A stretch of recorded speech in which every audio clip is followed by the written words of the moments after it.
Hello, I'm Sally Pointer, and today I'd like to introduce you to some of my antique circular stocking machines and the things that we can make with them. I've got 3 stocking machines currently in use. They're often called CSMs, circular sock machine, circular stocking machine. And I'm going to start with the youngest one. So this one is an auto knitter. She was made in the late 30s or the 1940s, and at the moment I've got a cylinder with just 60 needles on it. I tend to use this for making things like mittens, children's stockings, things that you don't need a very large number of stitches to achieve. Now, we know that she's about the date that she is because something very, very interesting happened when we looked at the manual that came with her. So her instruction manual is quite tatty looking now, but if I open it up, I have marked the page. There we are. So there's a little bit here that says, "Notice setters up. Owing to the war, setter-ups are at present almost unobtainable." So essentially it's saying, here's your new sock machine. I'm sorry we haven't set it up for you in advance. There's a war on, don't you know? So that does help us date this very, very nicely. It's lovely to have the manual. There's all sorts of things in here. So there's diagrams of how parts of it work. There's patterns for different sorts of stockings.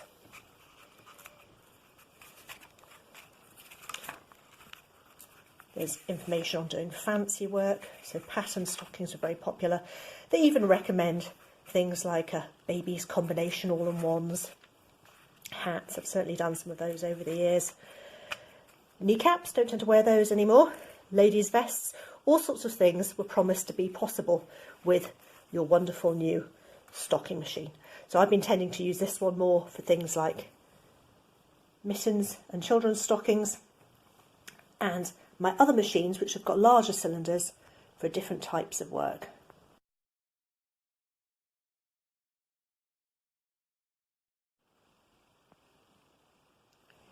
This is my middle machine. She's a symbol, and she was made round about 1910.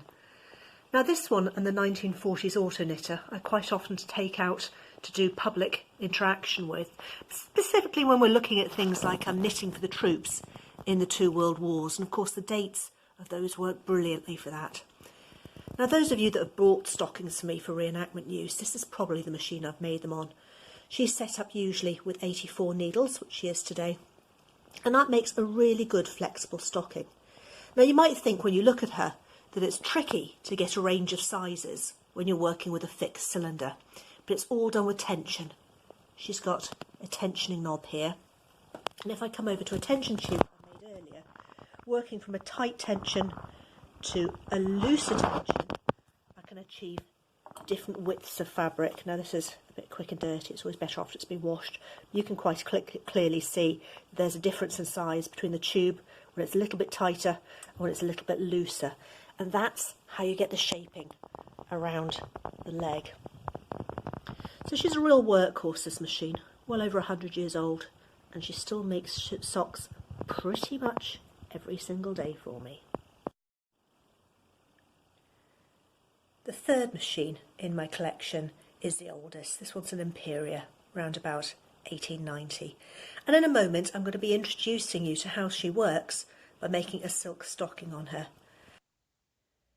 A wide variety of things could be made on these machines, from simple stockings with or without stripes, these ones are in wool and these ones are in silk, to ones that try to emulate surviving museum specimens, like these blue striped silk stockings with open work designs. The end result was that these went on to have embroidered flowers added. Or these cheerful yet practical yellow and black stockings to wear inside boots. A range of heel styles can be achieved, which is particularly useful when you're tackling older styles that call for a gusset or a common heel. For example, these heavily decorated stockings, which are based on a 17th century shipwreck artefact. Think about that, a 17th century stocking, interpreted using 19th century equipment for use in a 21st century reenactment context. These ones were really fiddly to do. Every single bit of patterning you see here had to be done by hand. Some things the machine just can't help with.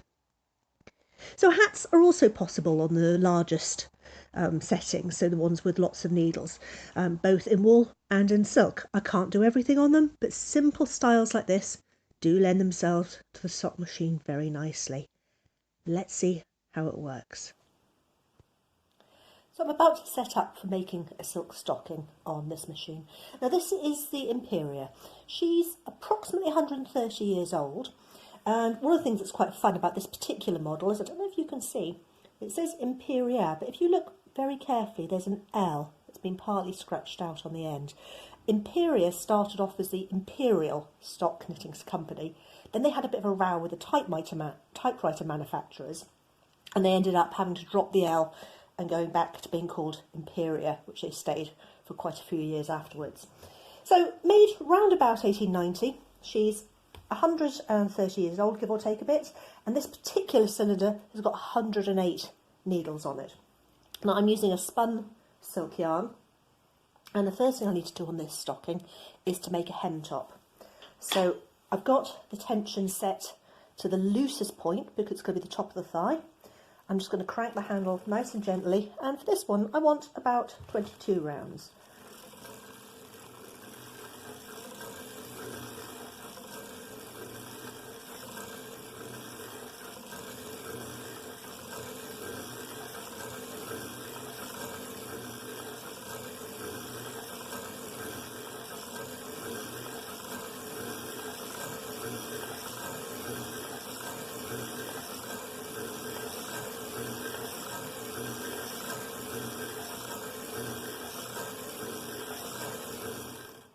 It's incredibly fast, isn't it?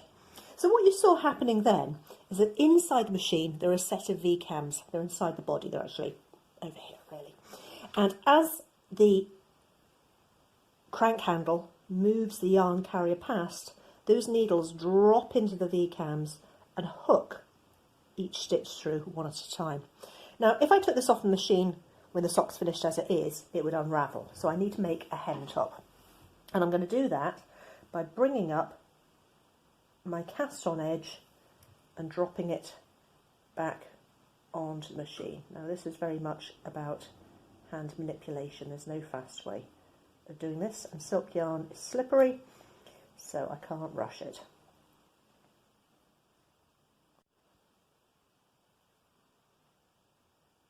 One stitch at a time, each cast on loop is being hung back onto the needles. When I crank in a little while, and this does take a while to do, especially with 108 stitches, the next round of stitches will knit the cast on edge and the live edge together to make a secure folded hem.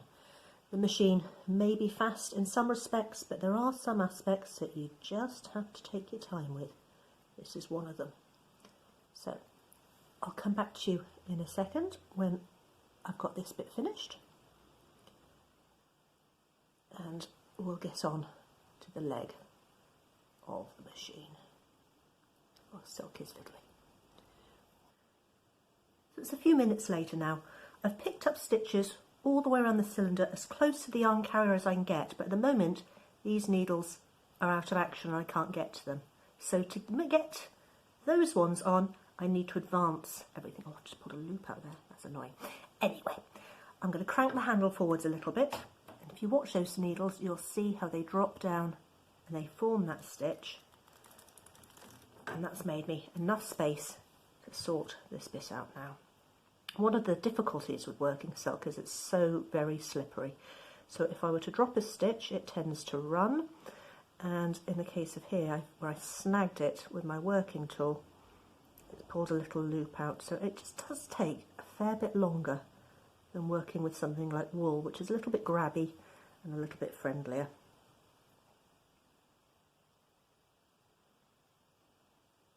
Of course, with the camera on me, everything's taking twice as long. I expect everyone gets that as soon as you're observed.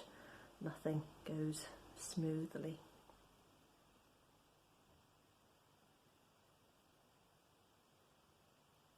Right, I will finish picking these up because I think this bit here is going to take a little bit of wiggling to get it right, and then I'll come back to you when we're ready to start the leg. So the hem's all done, time to start the leg. Now I do this one by numbers. We mentioned tension earlier when we looked at my symbol machine. I've got the same sort of tension dial on the side here. And I know that for the top thigh of this silk stocking, in this particular case, I need to be set at the midpoint. Now, I've got a counter dial here. I actually ended up having to swap this one between my symbol and the Imperial because my Imperial one was damaged over the years. So I'm going to set that to 0. And I know in the first case that I need to crank out 100 rounds. So, tensioning by hand, I'm pulling down with my hand. A lot of people do use weights on the machine, but I find with the silk it's far too slippery. And now I'm just going to crank the handle nice and steadily, being very careful with that first round to make sure there's no errors. That's all fine. And this is where the machine really comes into its own. This is so much faster than hand knitting. I still can't race. Silk, if it hops around and ladders, is a real pain to deal with. But nice and steadily, it'll only take me a few minutes to crank out those 100 rounds. At the end of the 100 rounds, I'm going to change tension again. So I'll undo the knob, I'll move it to whichever point it needs to be. I'll just reset that to where I need it for the moment. And I'll change the tension in increments as we go down the leg until I'm ready to do the heel. I'll do that and then I'll be back to show you how to turn a heel. So I finished the leg of the stocking. The tensions got tighter as I got nearer to the ankle, and this is the bit which is going to sit about the ankle bone. Now of course the diameter of the cylinder hasn't changed. Although the stitches have got tighter, they're still stretched out. It won't adopt the proper nice curve at the ankle until it's off the machine, it's rested and it's been washed. But what I need to do now is turn the heel. Now there's several types of heel you can achieve with a stocking machine, but today I'm going to do a very straightforward short row heel, which is very similar to the ones we tend to do on a modern stocking.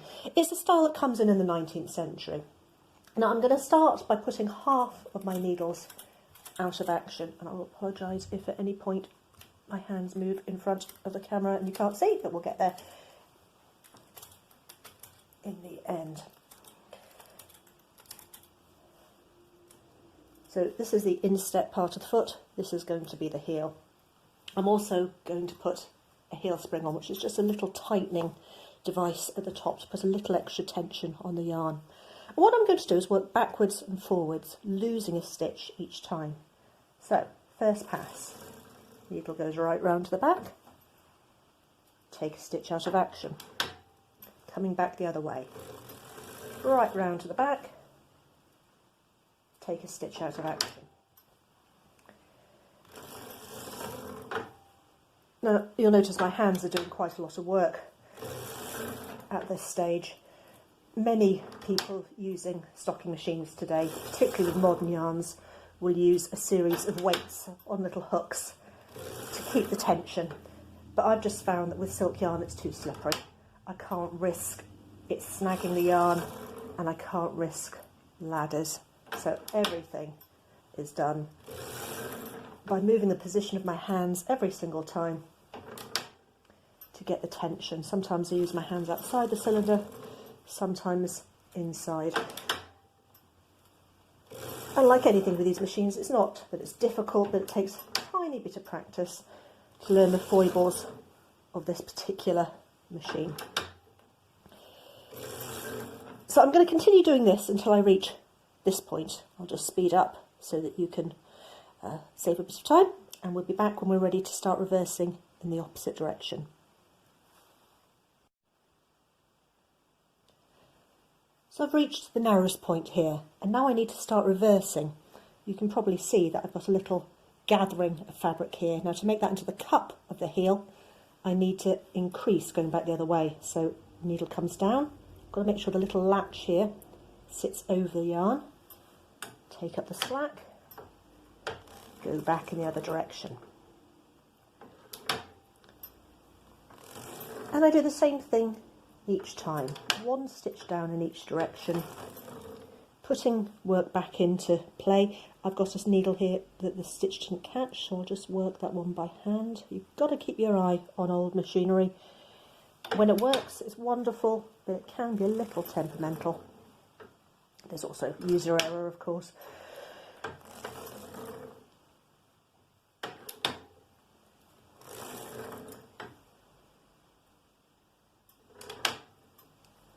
And I think you can probably see after only a very few stitches, there's a definite heel cup starting to form here. So I'm going to do this right to the end. Then I'm going to put all the rest of the needles back into play. Now I'll be able to go round and round in circles again to do the foot. When I get to the toe, I'll do exactly the same process as I'm doing with the heel.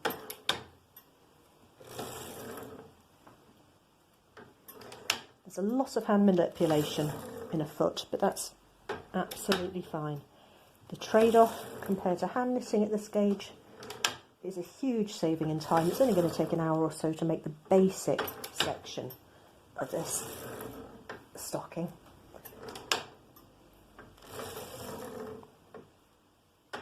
And then I'll show you how to finish it up. So I've just finished the toe. The heel you can just see sticking at the bottom. That was the bit you were watching a moment ago. I've clamped the leg and I've worked the toe in exactly the same way. Now I need to separate this stocking from the next piece of work that's going on to go onto the machine. So I'm going to put down the needles. I'm going to check that the latches are open. I'm going to crank round just to the side of the toe, and then I'm going to swap over to some waste yarn. So I'm going to cut off, excuse my arm, the silk yarn, leaving a nice long tail. I'm going to put on some waste yarn. In this case, I'm just using sewing thread. I like to use something very, very thin when I'm working with silk so that I can clearly see what's going on. And I'm just going to pull the tail of the yarn through onto the inside of the machine. It's a long tail, but I need that, and you'll see why in a second. So, making sure I don't drop any stitches.